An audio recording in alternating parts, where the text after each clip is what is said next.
নমস্কাৰ জয় হিন্দ জয় অসম এটা বহুতেই ভাল খবৰ আহিছো আপোনালোকৰ মাজলৈ যেহেতু আপোনালোকে থাম্বনেইলখন দেখি গম পাইছে চাগে এআই ফালৰ পৰা যিসমূহ পোষ্ট মুকলি হৈছিল এই পোষ্টসমূহৰ যেটো আবেদন প্ৰক্ৰিয়াটো ষ্টাৰ্ট হোৱা নাছিলে যেটো যোৱাকালি এই পোষ্টসমূহৰ আবেদনৰ যেটো লিংকটো এক্টিভেট কৰি দিছে যদি আপোনালোকে আবেদন কৰিম বুলি ভাবিছিলে আবেদনসমূহ কৰি ল'ব পাৰিব মই আপোনালোকক কৈছিলো যেতিয়া নেকি আবেদন কৰাৰ লিংকটো এক্টিভেট কৰি দিয়ে তেতিয়া মই আপোনালোকৰ মাজলৈ এটা ভিডিও লৈ আহিম সেইমতে মই যেহেতু আপোনালোকক কৈছিলো বাবে কালি যেহেতু এক্টিভ কৰি দিছে লিংকটো মই আপোনালোকৰ মাজলৈ আজি এটা ভিডিও লৈ আহিছো যদি আপোনালোকে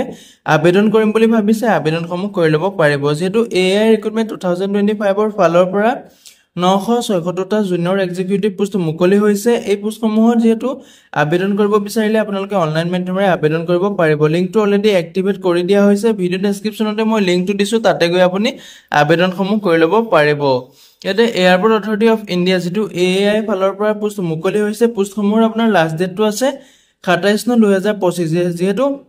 সেপ্টেম্বৰ মাহৰ 27 তাৰিখলৈকে আপোনাৰ পোষ্টসমূহৰ লাষ্ট ডেট আছে যদি আপুনি ইন্টাৰেষ্টেড হয় এলিজিবল হয় এই পোষ্টসমূহৰ প্ৰতি তেনেহলে আপুনি আবেদনসমূহ কৰি ল'ব পাৰিব এতে ৰিক্ৰুটমেন্টটো এটা অভাৰভিউ দিয়া আছে আপোনালোকৰ দেখিবলৈ পাইছে যে নেম অফ পোষ্টৰ নাম হৈছে যেটো জুনিয়ৰ এক্সিকিউটিভ পোষ্ট হয় ইয়াতে আপোনালোকৰ টোটেল পোষ্ট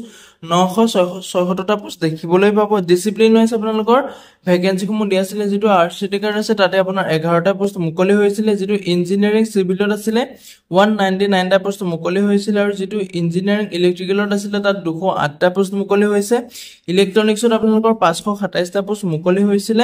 ইনফৰমেশন টেকনলজিত আপোনাৰ 31টা পোষ্ট মুকলি হৈছিল এতে পে স্কেলটো যেহেতু আপোনালোকে গম পাইছে 40000 পৰা আপোনালোকৰ 1,40,000 লৈকে স্যালাৰিটো লাভ কৰিব পাৰিব এডুকেশন কোৱালিফিকেশনটো যেহেতু গম পাইছে আপোনালোকৰ বেচেলৰ ডিগ্ৰী থাকিলে পোষ্টসমূহত আবেদন কৰিব পাৰিব যদি আপোনালোকৰ ডিগ্ৰী ডিপ্লোমা বা আপোনালোকৰ ইঞ্জিনিয়াৰিংত আপোনাৰ যদি বেচেলৰ ডিগ্ৰী আছে তেতিয়া পোষ্টসমূহত আবেদন কৰিব পাৰিব যদি আপোনাৰ আইটি আছে তেতিয়া আপুনি পোষ্টসমূহত আবেদন কৰিব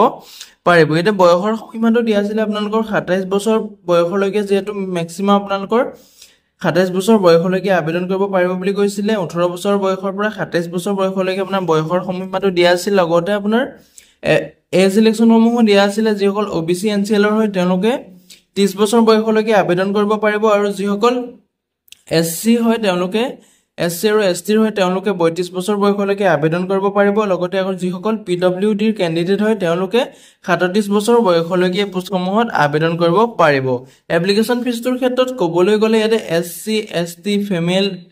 এই ক্যান্ডিডেট কোনো ধৰণৰ এপ্লিকেশন ফিছ কাটিব নালাগে অৰ্ডাৰছে ইয়াত আপুনি 300 টকাকৈ এপ্লিকেশন ফিছ কাটিব লাগিব লগতে যিসকল পিডব্লিউডি আছে তেওঁলোকে ইয়াত কোনো ধৰণৰ এপ্লিকেশন ফিছ কাটিব নালাগে পেমেন্টটো আপোনালোকে অনলাইন মাধ্যমেৰে পেমেন্ট কৰিব পাৰিব debit card credit card net banking UPI যিকোনো মাধ্যমেৰে আপুনি পেমেন্ট কৰিব পাৰিব যদি আপুনি পোষ্টসমূহত ইন্টাৰেষ্টেড হয় এলিজিবল হয় ভিডিও ডেসক্ৰিপচনতে মই আবেদনৰ লিংক দিছো আবেদনসমূহ কৰি ল'ব পাৰিব যেহেতু যোৱাকালি আবেদন কৰাৰ লিংকটো এক্টিভেট কৰি দিয়া হৈছে যদি আপুনি আবেদন কৰিম বুলি ভাবিছিলে বৰ্তমান লিংকটো এক্টিভেট কৰি দিছে আপুনি আবেদনসমূহ কৰি ল'ব পাৰিব ষ্টাৰ্টিং ডেটটো যেহেতু 28 আগষ্ট 2025 ৰ পৰা এপ্লাই প্ৰক্ৰিয়াটো ষ্টাৰ্ট হৈ গৈছে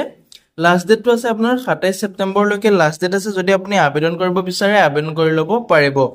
ভিডিও ডেসক্ৰিপচনতে মই আবেদনৰ লিংক এডভাৰটাইজমেন্টৰ লিংক দিছো তাতে গৈ আপুনি নিজে চেক আউট কৰি ল'ব যদি আপুনি আবেদন কৰিব বিচাৰে নিজেও আপুনি আবেদনসমূহ কৰি ল'ব পাৰিব আজিলৈ ভিডিওটো ইমানে আছিল যদি ভিডিওটো চাই ভাল পালে এটা লাইক কৰিব আৰু মোৰ চেনেলটোলৈ যদি প্ৰথমবাৰ কাৰণে আহিছে তেনেহলে চেনেলটো সাবস্ক্ৰাইব কৰিবলৈ নাপাহৰিব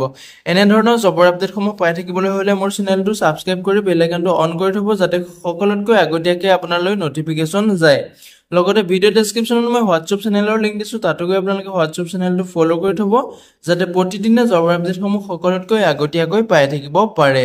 জয় হিন্দ জয় অসম